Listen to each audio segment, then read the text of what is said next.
Hola a todos y bienvenidos una vez más a nuestro canal. El día de hoy conoceremos el caso de Lisa McVey Nolan. Sin más que agregar, comencemos rápidamente con todos los detalles.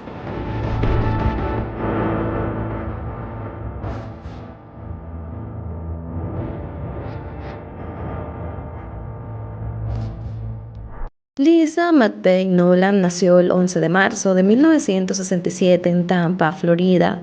Nació en un hogar bastante conflictivo.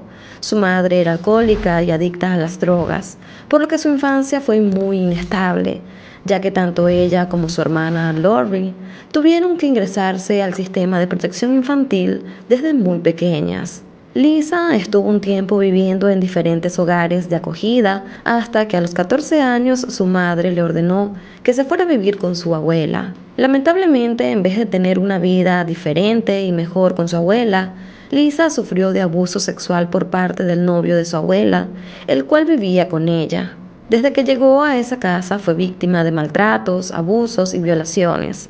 El novio de su abuela solía ponerle una pistola en la cabeza cuando abusaba sexualmente de ella, por lo que todas las noches la joven vivía un calvario. Ya para el año 1984, Lisa contaba con 17 años. Ella estaba trabajando en una tienda de donas a varias cuadras de la casa de su abuela.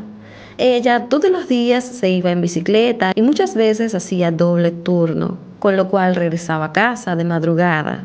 Bajo este contexto llega el 1 de noviembre de 1984.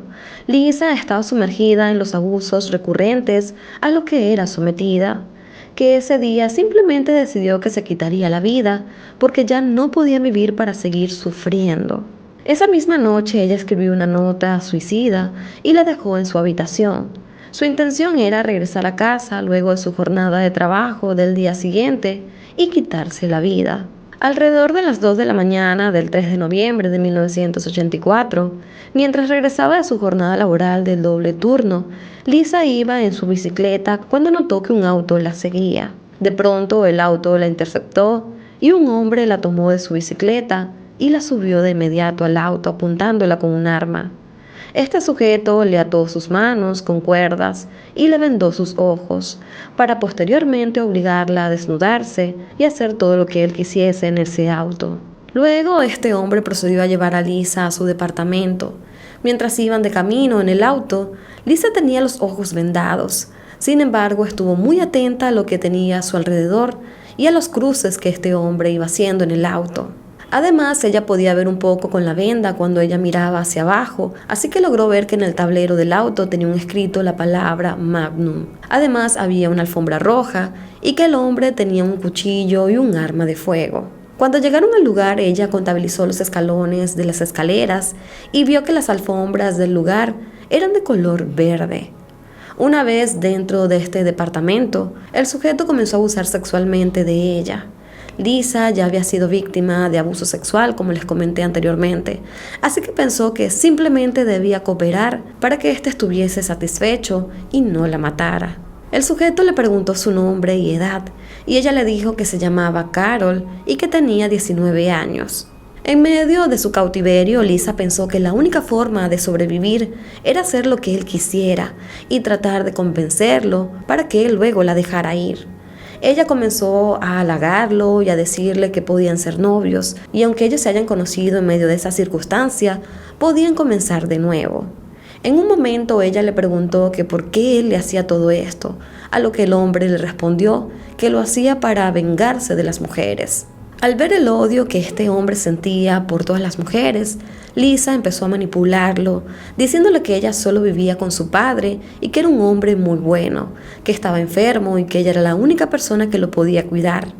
Lisa le pidió ir al baño y cuando éste le permitió ir, dejó sus huellas dactilares en varias superficies del baño de manera intencional, así como un ganchito con cabello suyo debajo de la cama. Las violaciones fueron constantes. Lisa estuvo secuestrada 26 horas hasta que aquel hombre simplemente decidió liberarla.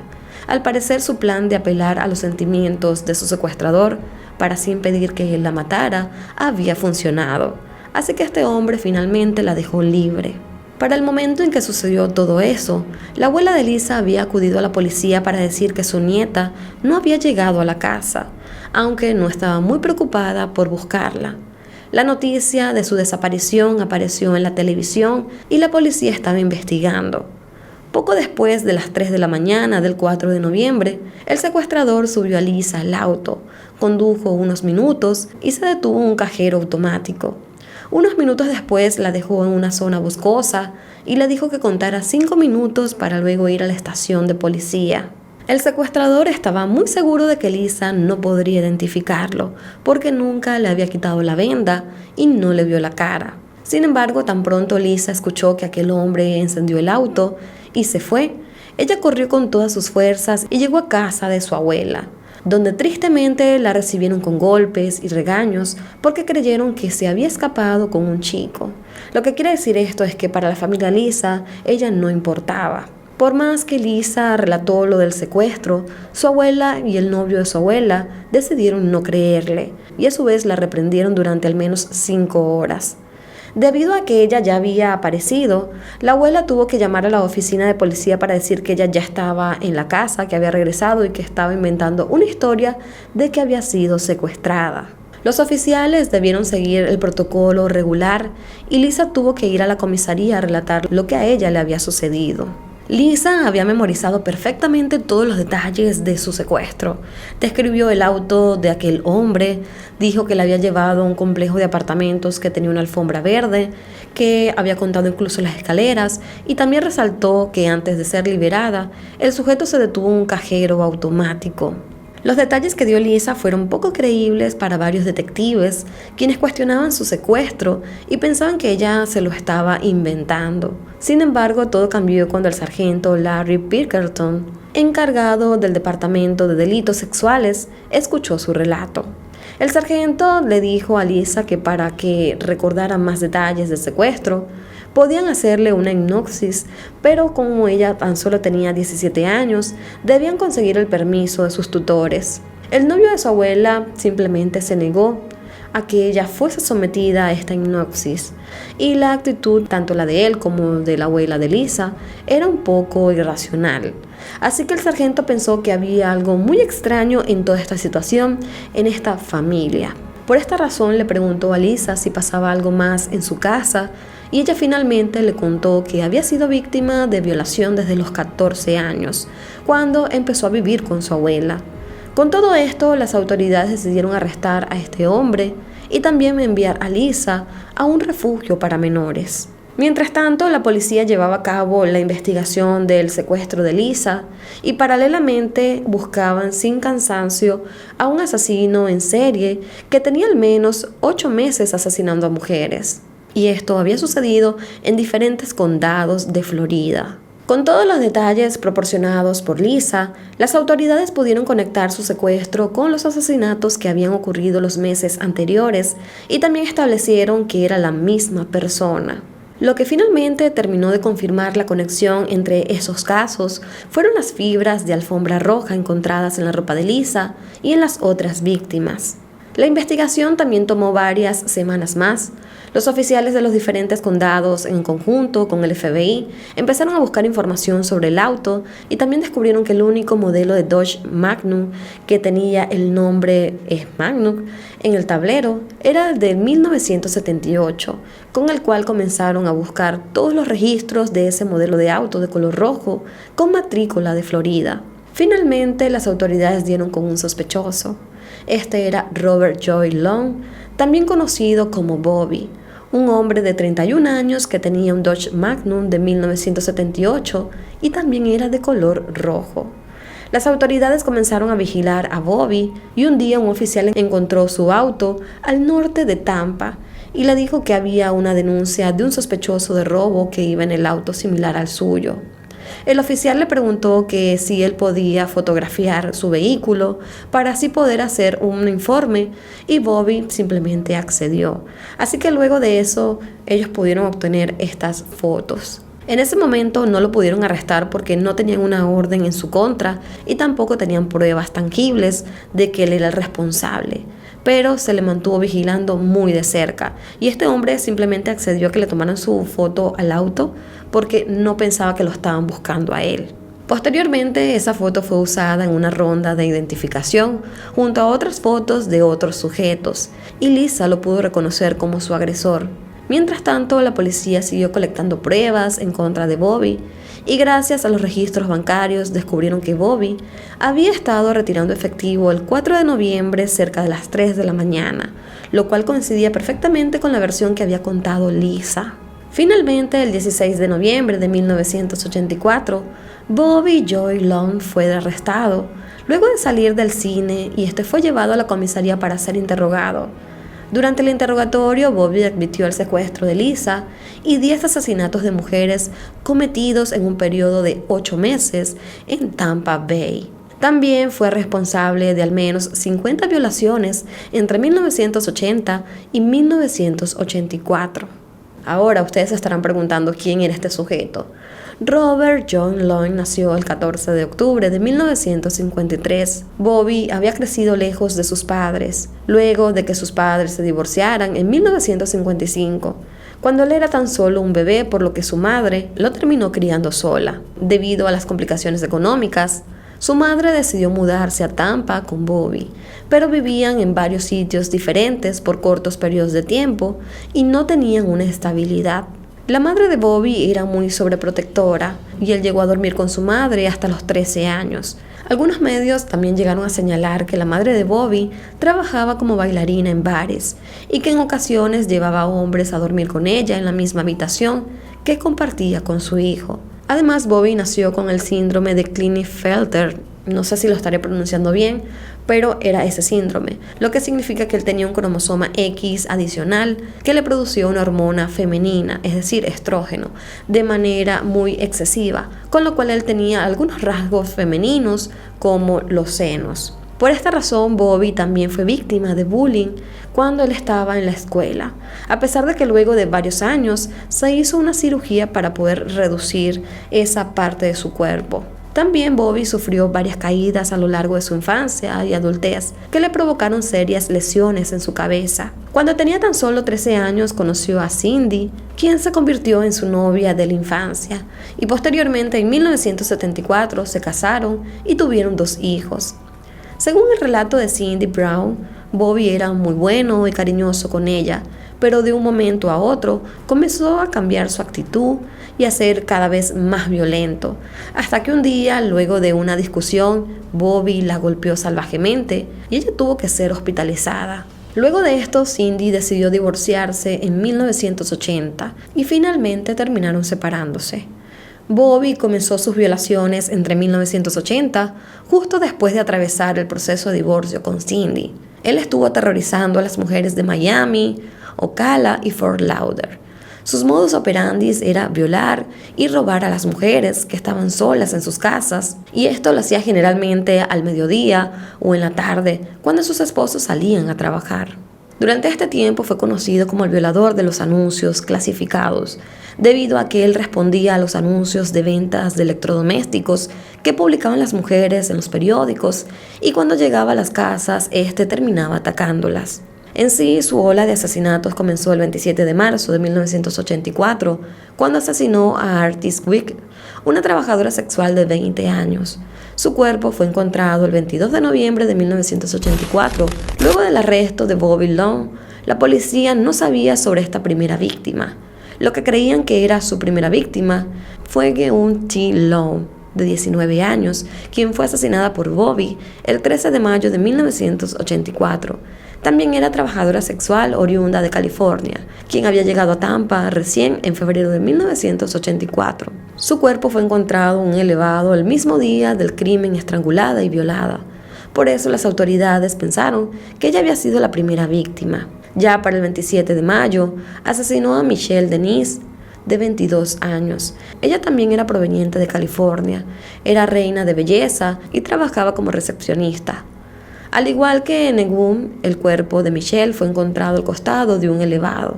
También en mayo, Bobby agredió a Linda Nuttall, de 33 años, mientras ella estaba caminando a casa con sus hijos pequeños, pero ella sobrevivió al ataque. En este caso, Bobby usó el mismo modus operandi que había usado como el violador de los anuncios clasificados. Tanto Linda Nuttall como Lisa McVeigh fueron las únicas sobrevivientes de este asesino serial. Otra víctima fue Elizabeth Louderback, de 22 años. Ella fue asesinada el 8 de junio y su cuerpo fue encontrado 15 días después con signos de haber sido violada y estrangulada. Y para el 7 de septiembre, Vicky Elliott, de 21 años, desapareció mientras iba a su trabajo nocturno en una cafetería. Su cuerpo fue encontrado el 16 de noviembre de 1984 y la joven de 18 años, Chanel Devon Williams, fue asesinada el 7 de octubre. También era trabajadora sexual y solo tenía un mes de haberse mudado a Tampa. Ya para el 14 de octubre, Karen Baird, de 28 años, fue brutalmente asesinada, al igual que muchas de las víctimas que eran trabajadoras sexuales y además era habitual consumidora de drogas. Su cuerpo fue encontrado en un campo de naranjas con signos de estrangulación. Durante una noche de Halloween de 1984, Kimberly Hobbs fue asesinada por Bobby Long. También era trabajadora sexual y vivía en un vecindario de Sulphur Springs, Tampa. Su siguiente víctima fue Lisa McVeigh.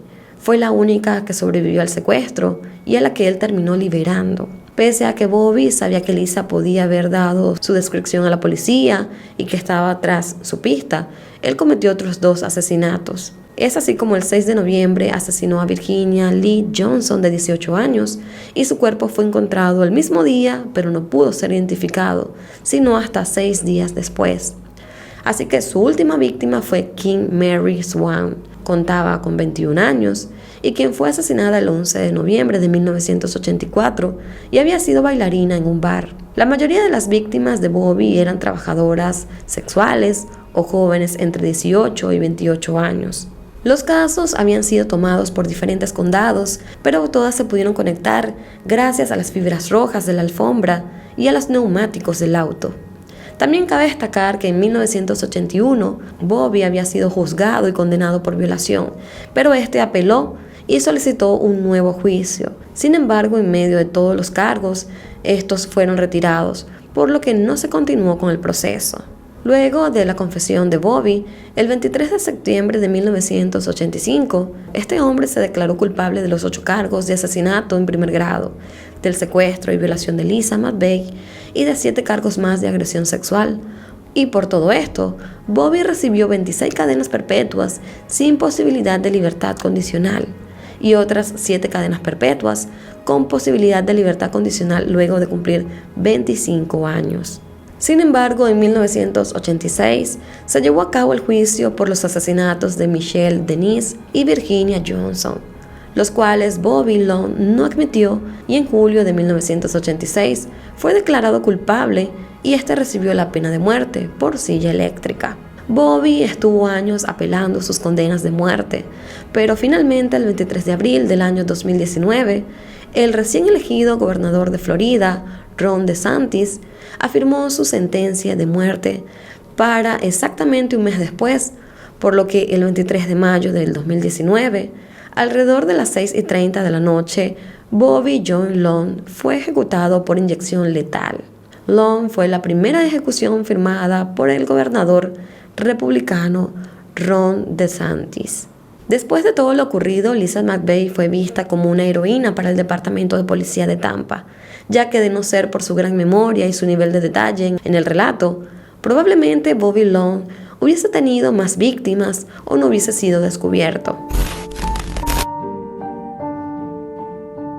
10 años después de su secuestro, Lisa McVeigh comenzó a trabajar para el Departamento de Parques y Recreación del Condado de Hillsborough y en 1999 fue transferida a la oficina del sheriff del condado del departamento. Ella estaba como despachadora, pero posteriormente Lisa se unió a la academia policial y comenzó a trabajar en el departamento de delitos sexuales. Actualmente ella trabaja como oficial de recursos de una escuela secundaria y también ayuda a jóvenes a poder protegerse ante situaciones peligrosas como lo fue su secuestro. Por otro lado, su increíble historia también se llevó a la pantalla y podemos encontrar su documental o toda su película, como todos los detalles que les acabo de contar, en Netflix. Así que pueden encontrar esta serie o esta película, mejor dicho, en esta plataforma. Les voy a estar dejando el dato de la película acá en pantalla por si desean ir y verla, porque realmente está muy interesante, y gracias a esta película fue que decidí investigar este caso y traerles todos los detalles verídicos sobre lo que ella vivió, aunque de verdad la película está muy contada o bastante fiel a lo que ella sucedió. Así que bueno, amigos, hasta acá llegamos con todos los detalles del caso de Lisa McVeigh, un caso que me pareció increíble por cómo ella sobrevivió y cómo fue su astucia, y también cómo ella, toda esta experiencia la transformó y la ayudó a convertirse en un oficial de policía, y ahora ella está transformando la vida de otras personas y protegiendo a la comunidad. Y bueno, amigos, antes de despedirme voy a estar dejando en pantalla todas mis redes sociales por si desean seguirme y estar en un mayor contacto conmigo. También les recuerdo que al suscribirse, al activar la campanita de notificación, YouTube les estará avisando cada vez que yo suba un nuevo video. También les recuerdo que al darle un me gusta a este contenido estarán apoyando de cierta manera el trabajo que hemos realizado. Sin más que agregar, yo los quiero muchísimo, me despido y nos vemos hasta un próximo video. Bye bye.